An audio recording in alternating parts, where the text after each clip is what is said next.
फटाफट देखो कहाँ गया पेन। फोर्स एंड प्रेशर क्या कह रहा है, ठीक है। सबसे पहला आता है फोर्स। क्या है माननित फोर्स, जल्दी बता। ठीक है, यहाँ से पढ़ के बताया पर ठीक बताया। क्या कह रहा है, मान ले अगर मैं किसी चीज को धक्का दूं, है ना, या किसी चीज को खींचूं, वो क्या कहलाएगा तेरा, फोर्स कहलाएगा। अब क्या कह रहा है कि अगर तू कभी फोर्स लगाएगा तो तू किसी स्टेशनरी ऑब्जेक्ट को, या फिर अगर कोई ऑब्जेक्ट रेस्ट पर है तो तू क्या कर सकता है, उसको मूव करा सकता है, ठीक है। अब जैसे मान ले तू यहाँ पर खड़ा हो गया, अगर मैं तेरे को क्या धक्का देना चालू करूँ तो तू मूव होगा। या मान लेते हैं यहाँ पर कोई क्या हो गया,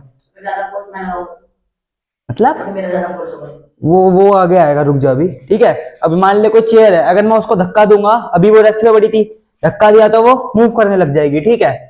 और वो कह रहा है it can stop a moving object. अगर कोई ऑब्जेक्ट मूव कर रहा है तो उसको भी मैं रोक सकता हूँ, है ना, फोर्स लगा के उसे मैं रोक सकता हूँ।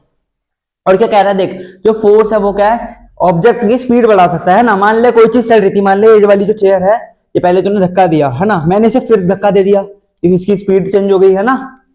और दूसरा कह रहा है ये क्या कर सकता है, ये शेप और साइज भी ऑब्जेक्ट का चेंज कर सकता है ना।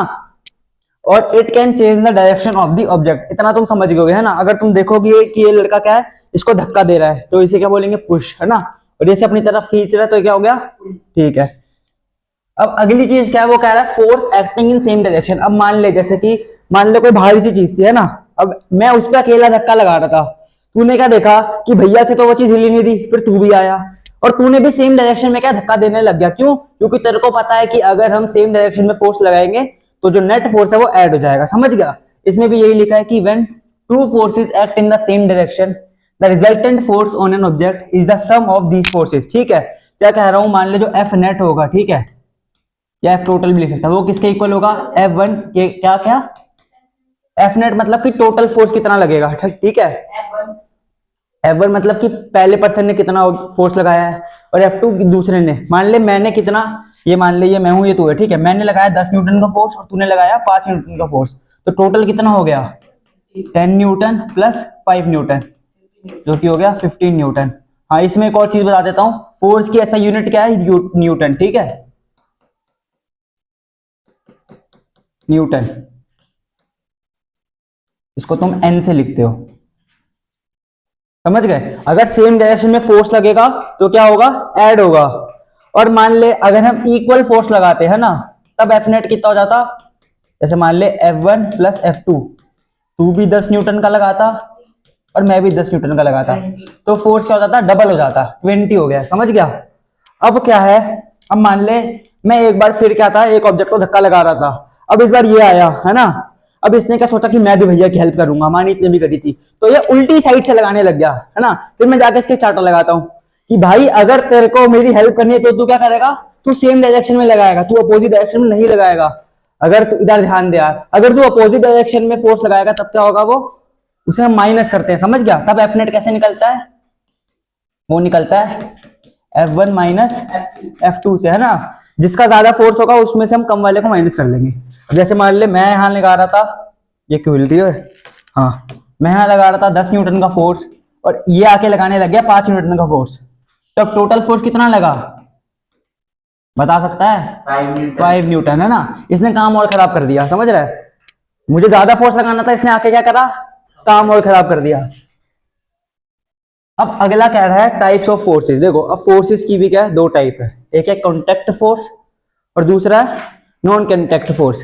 अब कॉन्टेक्ट फोर्स में क्या है, किसी भी ऑब्जेक्ट का किसी और से कॉन्टेक्ट में होना, क्या हुआ, कॉन्टेक्ट में होना क्या है, जरूरी है, समझा। क्या कह रहा है, these forces are applied only if two or more objects, ठीक है। क्या कह रहा है कॉन्टेक्ट फोर्स में, these forces are applied only if two or more forces, वो मोर ऑब्जेक्ट कम इन कांटेक्ट, है ना। दो या दो से ज्यादा अगर ऑब्जेक्ट कांटेक्ट में आते हैं तब ये क्या है, फोर्स लगता है, कांटेक्ट फोर्स लगता है। अब इसका एग्जांपल क्या है, मस्कुलर फोर्स, फ्रिक्शनल फोर्स और एयर रेजिस्टेंस, ठीक है। और दूसरा क्या है, नॉन कांटेक्ट फोर्स। इसमें क्या है, these forces are applied without any contact, की मतलब क्या, मस्कुलर और मैकेनिकल एक ही तो है। क्या कह रहा था, तूने वो, हाँ मैं क्या कह रहा था, these forces are applied without any contact. Non contact में क्या है, किसी भी कोई कांटेक्ट नहीं होता। इसका एग्जांपल क्या है, और कुछ, बहुत बढ़िया, ठीक है। अब अगला कह रहा है मस्कुलर फोर्स, है ना। अब दीज, हाँ हाँ बता तो दिया।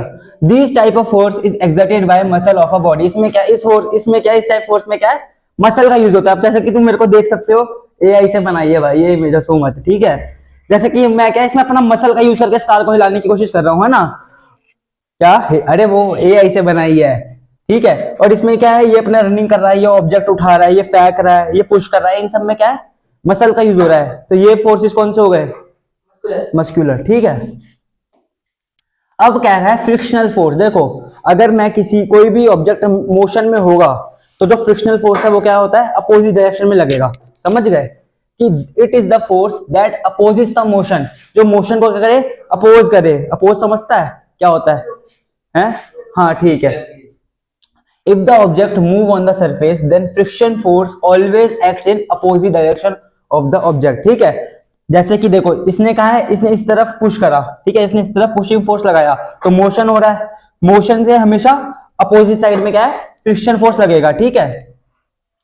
ये भी समझ आ गया होगा। अब एयर रेजिस्टेंस नहीं है, कोई नहीं मैं बता देता हूँ, मैं एक बार देख लेता हूँ। फ्रिक्शन ना हो मतलब फिर तू चल नहीं पाएगा ना, समझ रहा है। फ्रिक्शन भाई बहुत, हाँ बहुत जरूरी है। देख अब एयर रेजिस्टेंस समझ, इसको तू पता कैसे समझ सकता है?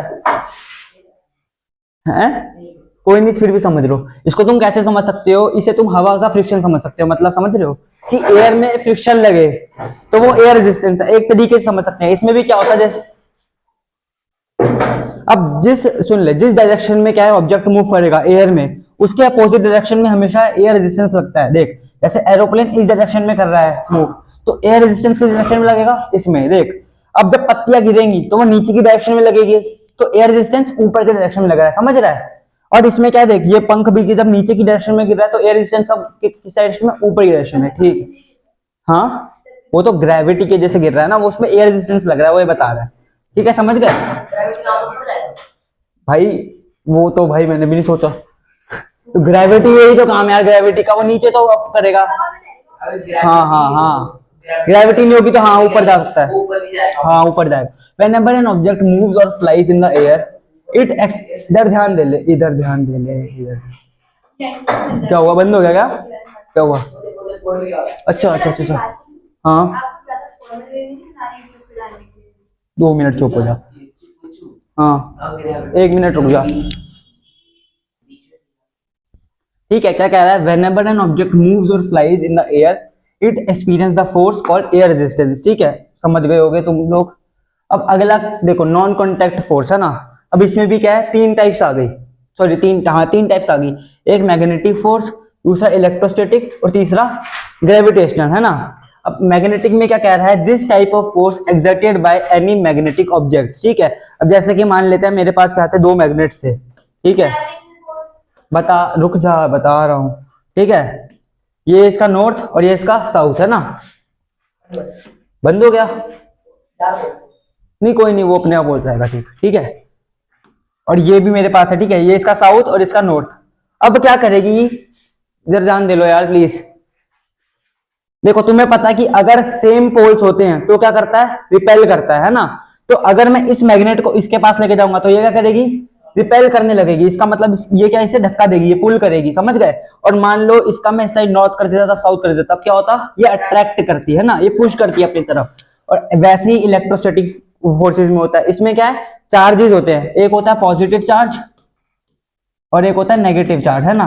पॉजिटिव पॉजिटिव रिपेल करते हैं और पॉजिटिव नेगेटिव अट्रैक्ट करते हैं, ठीक है। अब ग्रेविटेशनल फोर्स में क्या होता है, it is attractive force that is applied by earth on all the object, है ना। वो क्या कह रहा है, attractive force that is applied by earth on all the object. जैसे हम लोगों पर भी क्या इस टाइम ग्रेविटेशनल फोर्स लग रहा है, जो क्या हुआ, ठीक है, जो अर्थ है वो क्या हमारे ऊपर है, फोर्स लगा दी, जो कि क्या है, ग्रेविटेशनल फोर्स, ठीक है, समझ गया।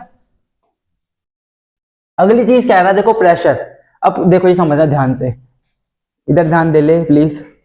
क्या कह रहा है, the force acting per unit area is known as pressure, है ना। इसका फॉर्मूला क्या होता है, force is equals to P upon A, force, sorry उल्टा लिख रहा हूं, हाँ हाँ, प्रेशर इज इक्वल्स टू, हाँ फोर्स अपॉन एरिया। अब जैसे मान ले अभी जैसे मान ले मैं अपने इस पे हाथ पे, ठीक है, ये मेरा हाथ है और ये एक पेन है ना, अब इस पे मैं सेम फोर्स, मतलब मान ले 5 न्यूटन का फोर्स इस पे देता हूं, है ना, तो मेरे को दर्द होगा। जाहिर सी बात है, मान लेते पेन नहीं था, कील थी हाथ में, है ना, अगर ये कील होती और इसमें मैं इस पे फोर्स लगाता 5 न्यूटन का, तो मेरे को दर्द होता। मान लो 10 न्यूटन का फोर्स दे रहा हूं तो मेरे को दर्द होता। अब मैं सेम फोर्स दूंगा और मैंने यहाँ पर क्या कील बढ़ा दी, इसका मतलब क्या, मैंने एरिया बढ़ा दिया, और तब मैं फोर्स दे रहा हूं तो मेरे को दर्द होगा, है? नहीं, अभी फोर्स सेम है, अभी रुकना, बता, दर्द होगा? नहीं होगा, क्यों? क्योंकि मैंने एरिया बढ़ा दिया। तो इससे हमें क्या समझ आ रहा है कि अगर एरिया बढ़ेगा तो प्रेशर कम हो जाएगा, है ना, और अगर एरिया कम होगा तो प्रेशर बढ़ जाएगा। समझ गए क्या हुआ? समझ आया? ये कौन सा समझ आया है? ठीक है, अब देखो, जैसे इसमें देखो, इसमें एरिया ज्यादा था तो इसमें प्रेशर लो लग रहा है, इसमें एरिया छोटा था तो इसमें प्रेशर हाई लग रहा है। समझ आया? बोल, क्या कह रही थी? कुछ नहीं बोला था, सॉरी। अगला कह रहा है प्रेशर एक्सर्टेड बाय लिक्विड्स। देखो, अब जो है प्रेशर जो है लिक्विड भी एक्सर्ट करेगा। होता क्या है, अगर मान ली जैसे बीकर तुम्हें दिख रहा है, इसमें मैंने क्या करा, पानी डाल दिया, तो अब ये जो पानी है ये क्या है, इसकी वॉल्स पे प्रेशर एक्सर्ट कर रहा होता है ना। और तुम्हें क्या जानना है कि सबसे ऊपर वाले एरिया में लो प्रेशर रहता है और सबसे नीचे हाई प्रेशर। जैसे कि तुमने वो वाली न्यूज सुनी होगी कि एक सबमरीन गई थी और वो पूरा प्रेशर की वजह से पिछड़ गई, सुनी थी ना ये? क्यों है? हाँ, टाइटैनिक को ढूंढने गई थी। क्यों? क्योंकि भाई समुद्र के नीचे कितना था, बहुत हाई प्रेशर था, समझ गए, इस वजह से वो क्या है, पिछड़ गई पूरी। ठीक है, तो ये बता रहे हैं जैसे जैसे तू नीचे जाएगा, पानी की डेप्थ में जाएगा, वैसे वैसे हाई प्रेशर रहेगा और ऊपर क्या है, लो प्रेशर रहेगा। देख, liquid exert a pressure on the walls of the container. ठीक है, ये हमने समझ लिया। The liquid exert equal pressure on different points on the walls of the container having the same depth. मतलब क्या कह रहा है कि ये हर एक पॉइंट पे सेम प्रेशर एक्सर्ट करेगा, है ना। क्या हो गया, इधर देख ले यार। अब लास्ट टॉपिक क्या है तुम्हारा, देखो, एटमॉस्फेरिक प्रेशर। क्या कह रहा है ये? Our earth is surrounded by a thick layer of air called the atmosphere. हमारी अर्थ पे क्या है, एक थिक लेयर ऑफ एटमॉस्फेयर है जिसमें डिफरेंट लेयर ऑफ गैसेज है ना, पता है ना वाली चीज, काफी सारी लेयर्स है। अब वो कह रहा है the pressure exerted by the weight of the air is called atmospheric pressure. ठीक है, this pressure keeps on increasing as we move towards the earth surface. ये समझना, देखो, जैसे जैसे तुम नीचे जाओगे एटमॉस्फेरिक प्रेशर बढ़ेगा, याद रखना, और जैसे जैसे तुम ऊपर आओगे तो एटमॉस्फेरिक प्रेशर कम होगा। जैसे अगर तुम कभी भी माउंटेन एरिया पे जाओगे तो हाँ, वो भी फूलते हैं और तुम्हें सांस लेने में भी दिक्कत होती है। ठीक है, दिक्कत होती है, क्यों? क्योंकि वहां पे प्रेशर कम है।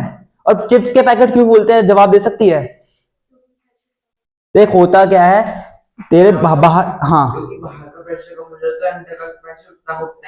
बहुत बढ़िया, तो अंदर का प्रेशर बढ़ जाता है ना, वो उतना का उतना तो ज्यादा रह जाता है ना, बिल्कुल। हाँ, वो निकलने का ट्राई करता है तभी तो फूल जाता है, समझ रही है। और देख, तू क्या बोलेगा, तू बोलेगा जब डेप्थ पे क्या होगा, प्रेशर जो है हाई रहेगा, और माउंट जब जैसे जैसे ऊपर जाएगा तो प्रेशर लो हो जाएगा। समझ आ गया? तो भाई होगी तुम्हारी रिवीजन पूरी, बहुत जल्दी हो गया चैप्टर यार।